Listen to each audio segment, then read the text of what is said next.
This is from a good few years back, in my pre-barman days. I was a kitchen porter, so I was the washer-upper in General Dog's body. To give context, the pub itself is very old. The village had a notoriously flaky power supply, and the kitchen door had a thin glass window. On this particular evening, the power had gone out, but the emergency lighting was keeping everything roughly visible. The landlord stuck his head out and said, due to health and safety, he couldn't allow customers in the building without power. Once I'd finished washing up or the hot water ran out, I could go home. About a half hour later, I see someone in what looked like a trench coat with a hood on go from the beer garden into the pub. A few seconds later, I hear the gents' door open and close. Just the landlord cleaning, I thought. I finished cleaning in the deathly quiet, with the emergency lighting getting dimmer. I go behind the bar and press the doorbell for the flat upstairs where the landlord lived. As he comes down, I say, "Hey boss, all done. What were you doing in the beer garden?" "Huh?" he replies. "Oh, I saw you go out and then come into the gents." "Nah, after I locked up and spoke with you, I went upstairs." So, we checked the pub for intruders. Every door and window was locked. The only thing in the gents was the lack of any and all warmth that every other room had. The landlord asked about the guy, and I explained. He said it wasn't a trench coat but a robe. Turns out there used to be a priest hole in there from the Reformation, and I've never run home so quickly in my life.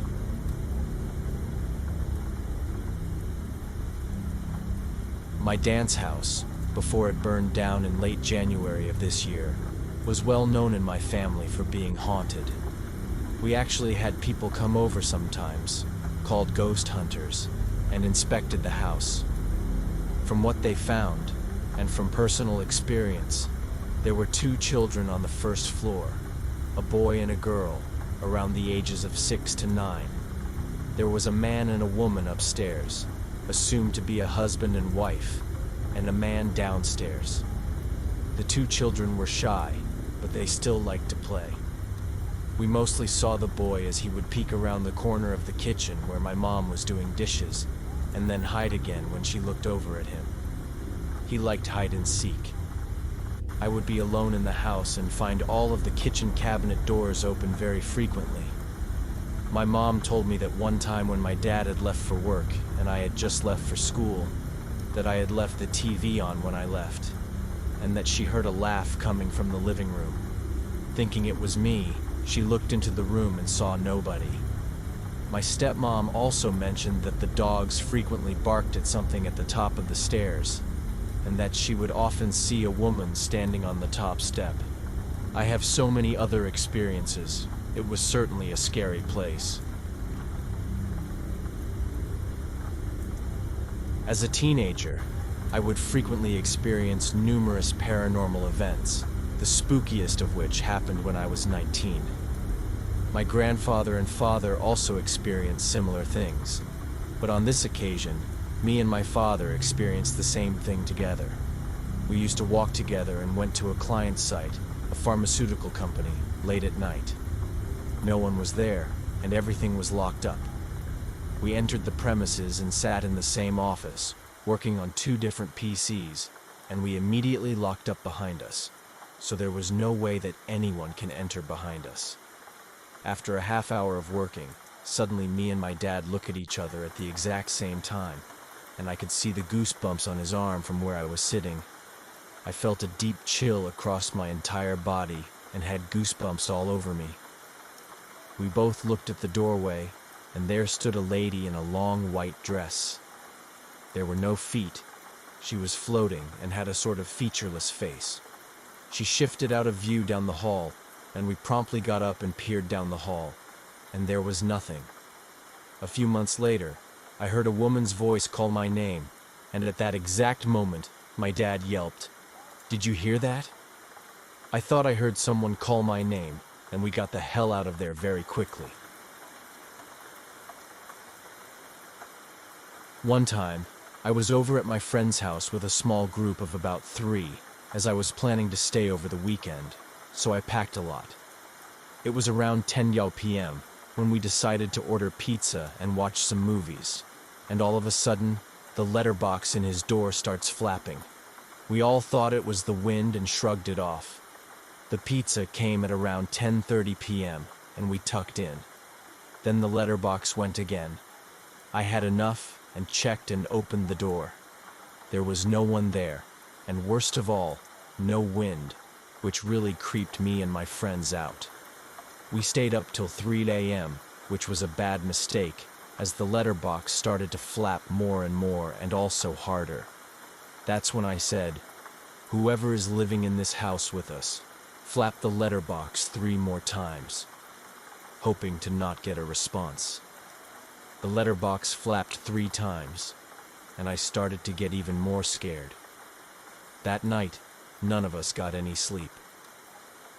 Morale of the story: if you're planning to stay over at a mate's house for a bit and something sounds off, check and rule out the possibilities. Then you might be sure of it. If you're from England, more notably around London, you may have heard of the Croydon cat killer. This asshole lures cats towards him, and then he brutally kills them. They even remove the microchips and place the body near the family home so that the shock level is higher. I don't live in Croydon. I live in an area in the southeast of London, and I have 2 cats. A couple of days ago, a road away from mine, someone stumbled on the remains of a black cat, missing its head. Some people believed it to be foxes, even though I don't. I don't know how many foxes carry knives around with them and are able to cut clean lines. The police are even pushing this off in Croydon as foxes. The cat was taken to our local vet, and the vet there determined it was done by a person and not another animal. Then the police finally took notice down here. I always call my cats from the back garden when it's dinner time, as my house backs onto a different but very close alleyway. And tonight when I shouted for my oldest cat, Alfie, I heard a few seconds later, "Alfie," from the alleyway. My cats are both with me currently, and they aren't leaving anytime soon. The sicko who wasn't shown enough love as a child by mommy or daddy, know that if I ever catch you, I will skin you and hang you from a tree with your minuscule little member hanging out of your mouth, I promise. And just to let everybody know, police have investigated and are continuing to investigate this, and have also confirmed that this was done by a person and not a fox. I really hope that he gets caught soon enough. Creeps like this shouldn't be allowed to walk the streets. When I was younger, I used to work as a security guard in the Louvre, where the Mona Lisa is. I worked the day shift, which was my part-time student job, and I heard some spooky stories from the night shift crew. There was this corridor with swords on both sides, and this security guard was walking by with his torch, and suddenly something pulled his jacket, almost making him fall. He turned around, and nothing was there. He was screaming down the walkie-talkie that someone had to go and bring him to the main room. They checked the cameras and saw that his jacket just got pulled mid-air. The next day, when they reported it to the chief of security, he told them to disregard this. And since that day, they always do their rounds with 2 guards. There are so many more stories of that place we should not forget. Many people have died in there of violent deaths.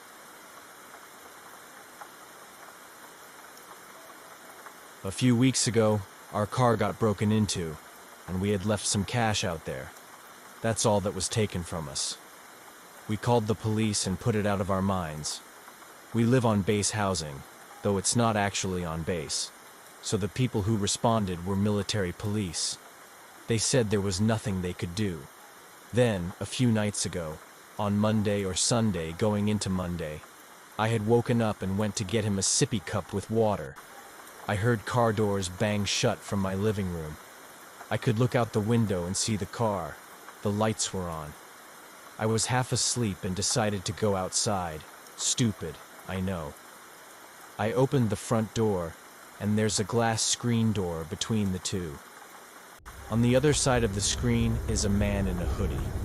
I freeze, not really sure what to do, and the guy looks just as surprised.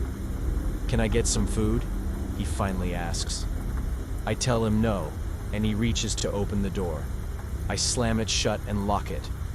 At this point, my husband gets up to see what's going on, and I tell him to call the police again, who say there was nothing they could do since nothing happened. My husband thankfully hasn't had to work nights yet. But last night and the night before, there was banging on my bedroom window. I recently put curtains up, so I didn't dare get up to check. They've also been slamming on the outside door that houses our AC unit. I'm pretty sure it's the same person that tried to rob our house. I was around 17 and had gotten home from work rather late. I went straight to my room to change and found myself hungry. It was probably around 1 a.m., but I didn't want to cook anything and make too much noise, as I was afraid I'd wake the parents. So when I ventured to my kitchen, I started shuffling through the cupboards, looking for a quick fix of a snack to hold me over until the morning. Now, our kitchen was in a position so that the kitchen door led to the backyard. The door itself was an old wooden door, but my dad had added one of those metal security gate screen doors on the outside for good measure. It was one of the security gates where the holes on the door were small enough so that insects could not get through, and therefore, we could leave the wooden door open in the summer to allow for a breeze to go through the house. In addition to the security door, my dad had also installed one of those auto security lights. You know, the ones that go on automatically when their motion sensor is triggered. Usually the light would only go on when I would let my dog outside at night to pee. However, on this night, he was already lounging in my room, waiting for me to come back with some snacks for him as well. Anyway, I'm getting ahead of myself. So, I was busy creeping through the cupboards and finally hit the jackpot with some Pop-Tarts. Knowing my dog, I didn't want to chance him snagging the tart from my hand as I ate it, so I opened them up and started munching on them in the kitchen. As I'm standing there eating the first Pop-Tart, I hear a faint whistling sound from outside. As the wooden door was open, at first, I thought it was the wind. But then I noticed that the whistling was a distinct tune, not random whistling. I didn't know the tune, but I could tell it was from a song. It sounded like a happy and sad song all rolled into one. After standing there for about 20 seconds, I decided that it must be one of my friends that lives down the block trying to mess with me. Maybe they were on the other side of the fence and whistling there to scare me. Right when I'm thinking this, I see the security lights suddenly turn on. I quickly looked around the surrounding area, but I don't see anyone or anything that could have set the light off, and the whistling persists. Now I'm in semi-panic mode. Is it one of my friends? If so, where are they hiding? If it's not one of them, who is it? I am stuck standing there now and can't move as I stare outside, waiting for something to happen. Nothing does. A minute or two goes by with the whistling continuing and the light remaining on. Suddenly, the whistling gets louder, and I see the doorknob to my metal door start moving up and down.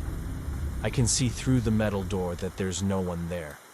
The whistling sound is now right outside, and the doorknob keeps moving like someone's trying to get in.